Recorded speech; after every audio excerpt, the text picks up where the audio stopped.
In the name of almighty, the most merciful, the most beneficent.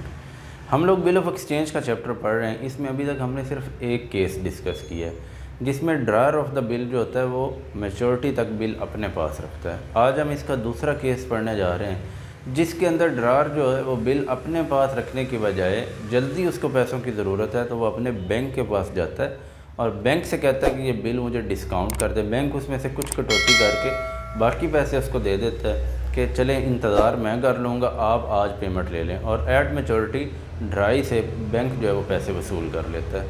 तो इसके लिए इन cases के अंदर जो पहले दो इवेंट हैं वो सेम रहने हैं, इसीलिए जो जर्नल एंट्रीज पहली दो हैं वो एज़ इट इज़ मैंने वहीं लिखी रहने दी हैं। हमारा केस ये था कि ए और बी हमारे पास दो लोग थे जिन्होंने आपस में कोई लेन देन किया। ए ने बी को 10,000 की चीज़ें बेची उधार पे और ए ने बी पे ट्रस्ट नहीं किया, इसलिए उसने उसके ऊपर एक बिल जारी किया। तो जब सेल की एंट्री की इसने मिस्टर बी टू सेल, और जब इसने ख़रीदारी की तो इसने की परचेज़ टू ए। फिर इसके बाद इसने बी को कहा कि ये नोट है, ये मुझे साइन करके दो, बिल साइन करके दो कि आपने मेरे 10,000 रुपये देने हैं 3 माह बाद। तो इसने जब बिल एक्सेप्ट करके इसको दिया तो इसने बिल ड्रा करने की एंट्री की, बिल रिसीवेबल टू बी 10,000 की, और इसने एक्सेप्ट करने की एंट्री की थी ए टू बिल पेएबल। अब इसके बाद बिल हो गया। ये दो इवेंट एज इट इज़ रहने हर केस के अंदर, इसलिए हम ये दो इवेंट एज इट इज़ रहने देंगे।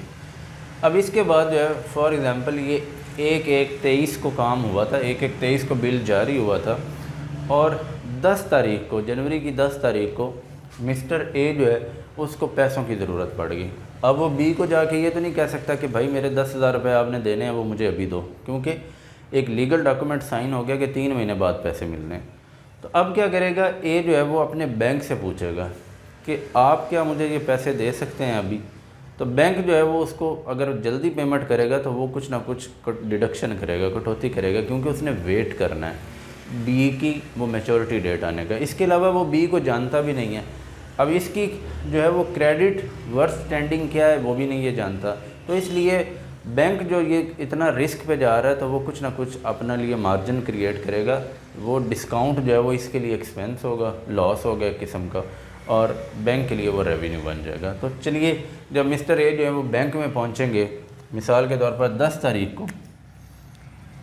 तारीख को ये बैंक में गए कि आप मुझे ये डिस्काउंट करके दे दें, तो बैंक जो वाले जो हैं वो उसके खाते में पैसे डाल देंगे। तो एंट्री बन जाएगी, बैंक अकाउंट डेबिट हो जाएगा, और जितनी वो कटौती करेंगे वो इसके लिए लॉस है तो ये डिस्काउंट को डेबिट करेगा,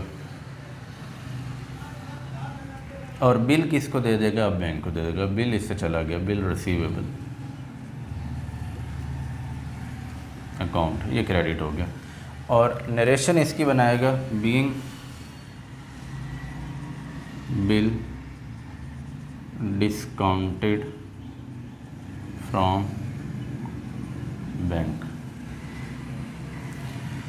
अब लेट्स सपोज हमारे पास रेट जो था वो लेट्स सपोज कर लेते हैं जी 5% है या 10% है, आप जितना भी करना चाहें। अब मिसाल के तौर पर ये 10,000 हमारे पास ये बिल है 10,000 का, वो लेके गया बैंक में, और रेट ऑफ डिस्काउंट 5% है, और साथ में ड्यूरेशन देखा जाएगा ये कितने महीने उसको वेट करना है। जनवरी में वो डिस्काउंट करके दे रहा है तो फेब 3 महीने का बिल है तो 3 महीने ही उसको वेट करना है। अगर वो 1 फरवरी को जाता तो फिर फरवरी और मार्च 2 माह रह जाने थे, तो 2 मंथ्स उसको वेट करना पड़ना था। अब इसमें 3 मंथ्स वेट करना पड़ रहा है, तो 3/12 करेंगे।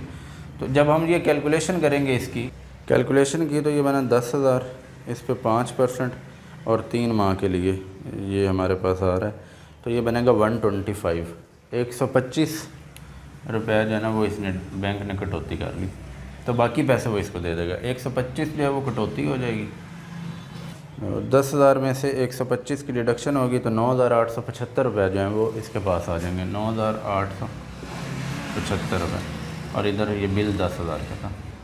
अब आप सोचें, क्या मिस्टर बी को इसका इल्म होगा? वो बिल के साथ क्या कर रहा है, वो अपने पास रख रहा है, वो बैंक से डिस्काउंट करवा रहा है, वो किसी को दे रहा है, वो बैंक में कलेक्शन के लिए भेज रहा है, बी को तो पता ही नहीं है। बी ने तो जब मुकर्रर डेट आनी है, जिसके पास बिल होना है वो उसने बी के पास ले जाना है और बी को कहना है कि पैसे दो। बी ने या पैसे दे देने हैं या उसके पास नहीं हुए तो वो कहेगा मेरे पास नहीं है। तो तो बैंक से डिस्काउंट करवाने की जो ड्राई है वो कोई एंट्री नहीं करता होता, इसके तो इल्म में ही नहीं है कि बैंक से ये डिस्काउंट हुआ भी है या नहीं हुआ, तो इसलिए ये इस इवेंट को रिकॉर्ड नहीं करेगा। अब आ जाता है कि मैच्योरिटी डेट आ गई। मैच्योरिटी पे जाके हमारे पास दो सूरत हाल हो सकती हैं, बिल ऑनर्ड भी हो सकता है और बिल डिसऑनर्ड भी हो सकता है। अगर तो ये पैसे दे देगा तो हमने मैच्योरिटी डेट कैलकुलेट की थी कि 3 महीने इसमें ऐड करें, तो ये वैसे तो ये बनता है एक, इसके अंदर 3 ऐड करें 1/4/2023, लेकिन इसको लीगली 3 ग्रेस डेज अलाउड होते हैं, तो 1 की एंट्री नहीं करेगा, ये 4 की एंट्री करेगा। मैच्योरिटी डेट पर अगर ये पैसे दे देता है तो पैसे देने की वही एंट्री होगी जो पिछले केस में इसने की थी, यानी बिल ख़त्म करने के लिए बिल को डेबिट करेगा, बिल पेएबल अकाउंट डेबिट होगा, और पैसे ये दे रहा है तो कैश अकाउंट जो है ये क्रेडिट हो जाएगा। और कितने पैसे दे रहा है? 10,000 दे रहा है, इसने पूरे ही पैसे देने हैं 10,000। अब ये जो पेमेंट कर रहा है तो ये साथ में अपनी नरेशन बनाएगा, being cash paid at maturity, कि मैच्योरिटी पर मैंने पैसे अदा कर दिए। पैसे इसको मिलेंगे? सोचें, बिल्कुल नहीं इसको मिलेंगे, पैसे मिलने हैं बैंक को, इसके पास तो बिल ही नहीं रहा, तो ये इस इवेंट को दर्ज अब नहीं करेगा। मैच्योरिटी आने पे बैंक जो है वो जाएगा बी के बाद और उसे कहेगा कि ये मेरे पास बिल है, आपने ये एक्सेप्ट किया हुआ है, इसकी पेमेंट करो, तो ये एंट्री करेगा, ये एंट्री उसकी नहीं करेगा। अब आ जाता है दूसरा केस कि मैच्योरिटी पे जाके बिल डिसऑनर्ड हो जाए और वो कहे कि मेरे पास पैसे नहीं हैं, तो फिर क्या होगा ऐसी सूरत में?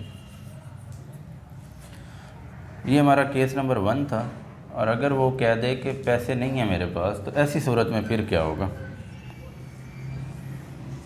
केस सेकंड, ये केस 1 है, केस 2 सेम 4 अप्रैल 2023 को बैंक जो है उसने अपना बंदा भेजा बी के पास कि ये पैसे क्लियर करो, उसने कहा मेरे पास पैसे नहीं हैं, पैसे नहीं है, डिसऑनर हो गया। डिसऑनर होने की सूरत में जो एक्सेप्ट करने वाली एंट्री होती है इसको ये रिवर्स करता है, तो इसकी रिवर्स करने के लिए क्या करेगा? बिल पेएबल को डेबिट करेगा और ए को क्रेडिट करेगा। बिल पेएबल अकाउंट डेबिट हो जाएगा और मिस्टर ए का जो अकाउंट है ये क्रेडिट हो जाएगा 10,000 से।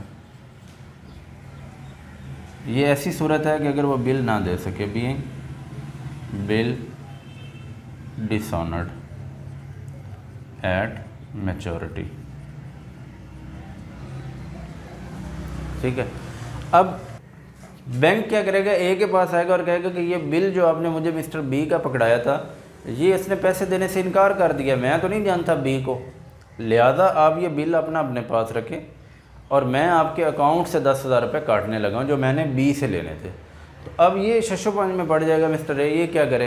परेशानी बन गई इसके लिए। अब ये काम क्या करेगा? इसने जिससे पैसे लेने हैं उसको डेबिट कर देगा और जिसको पैसे दे रहा है उसको क्रेडिट कर देगा, यानी इसने बी से लेने और बैंक को देने हैं।